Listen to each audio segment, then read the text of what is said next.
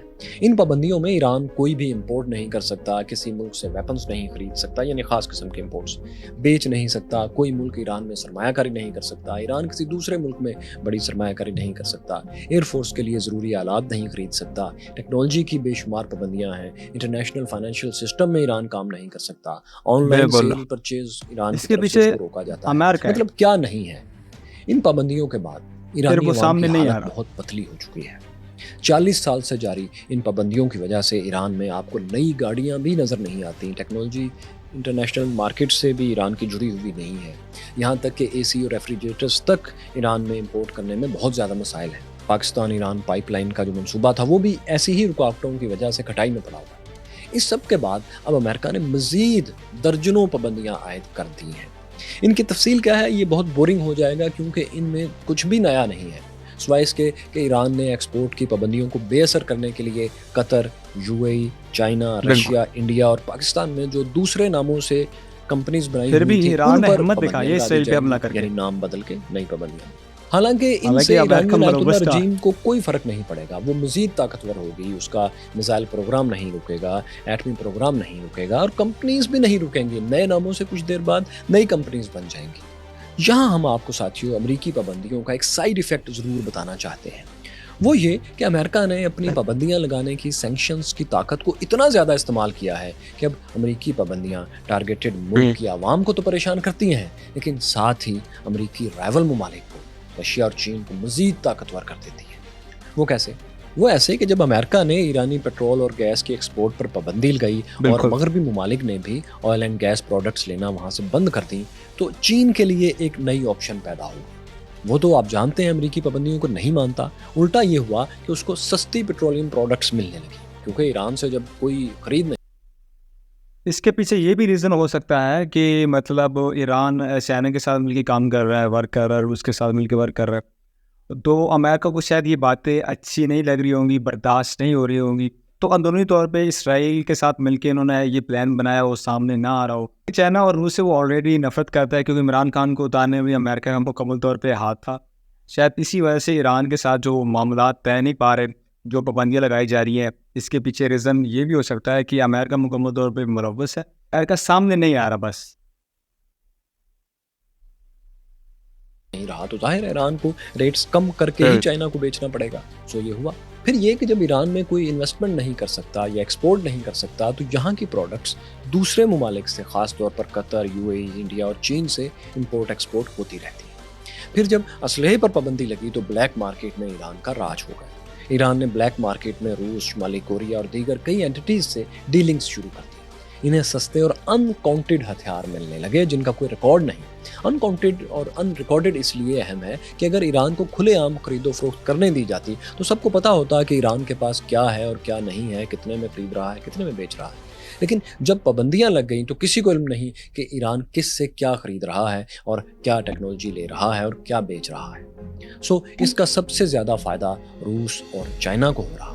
روس ایران سے یوکرین جنگ کے لیے دسیوں ہزاروں شہید ڈرونز اور میزائلز خرید چکا ہے، خرید رہا ہے، اور چین سستا تیل اور گیس لے کر اپنی اکانومی کو فائدہ پہنچا رہا ہے۔ مطلب امریکہ پابندیاں لگانے کے ساتھ دو نتائج لازمی حاصل کرتا ہے، ایک یہ کہ وہ ٹارگٹ کنٹری کے عوام کی زندگیاں اجیرن کر دیتا ہے اور ساتھ میں اپنے رائیولز کو طاقتور ہونے کا ایک پورا موقع فراہم کرتا ہے۔ مثال کے طور پر ایک اور اینگل سے اگر دیکھیں تو امریکہ چین پر پابندی لگاتا ہے تو جو امریکی بزنس مین چین سے وہ بزنس کر رہے ہوتے ہیں جس پر پابندی لگتی ہے تو یہی امریکی بزنس مین ہی نئے ناموں سے، نئی کمپنیز سے، نئے راستے سے چین سے وہی بزنس جاری رکھتے ہیں۔ سو پابندیاں صرف سوسائٹی کے کمزور ترین طبقوں کو ہٹ کرتی ہیں، طاقتور کو وہ الٹا فائدہ پہنچاتی ہیں۔ تو یہ ایک ناکام ایفرٹ ہے، ناکام ایکسرسائز ہے۔ اسرائیل ایران پر مزید پابندیاں، امریکی پابندیاں لگانے سے مضبوط نہیں، کمزور ہوگا۔ کیونکہ ایسی ہی سابقہ 15,000 پابندیوں یعنی کے اتنی دوران پابندیاں لگی ہیں پھر بھی ایران نے ایران کمزور اپنے نہیں ہوا. نیوکلیئر پروگرام کو بھی آگے بڑھایا ہے اور short medium long range missiles بھی بنا لیے ہیں. ہزاروں ڈرونز بھی اسی دوران بنائے ہیں. تو یہ پابندیاں کم از کم آیت اللہ رجیم کو کمزور نہیں کر رہی، عوامی نقصان، ایران کے عام لوگوں کا نقصان بہرحال کر رہی ہیں. یہ اب تک کی صورتحال ہے. آخری اطلاعات تک اسرائیل دعویٰ کر رہا تھا کہ جرمنی اور برطانیہ نے بھی ایران پر جوابی حملے کے لیے اسے گرین سگنل دے دیا ہے. اب دیکھتے ہیں کہ گریٹ گیم کا گھڑیال اس دنیا کو کیا گھڑی دکھاتا ہے. ہوپ فار دا پیس. تو یہ تھی انفارمیشن ویڈیو. اس ویڈیو سے مجھے بہت کچھ سیکھنے کو ملا کہ امریکہ مکمل طور پہ ملوث ہے اسرائیل کے ساتھ، اور وہی چاہتا ہے ایران کے ساتھ ایسے معاملات ہوں، جنگ بندی بنے، کیونکہ ایران چائنا اور روس کے ساتھ ہمیشہ سے رہا ہے، تعلقات بنا کے رکھے ہیں. اسی وجہ سے امریکہ پابندیاں لگاتا رہا تھا. ایران اور اسرائیل کی جو جنگ بندی اس کے حوالے سے آپ کی کیا رائے ہے کامنٹس میں ہمیں ضرور بتانا ہے. لیکن اگر آپ چینل پہ نہیں ہیں تو آپ نے چینل کو سبسکرائب ضرور کرنا ہے. تب تک لیجیے اللہ حافظ. پاکستان زندہ باد.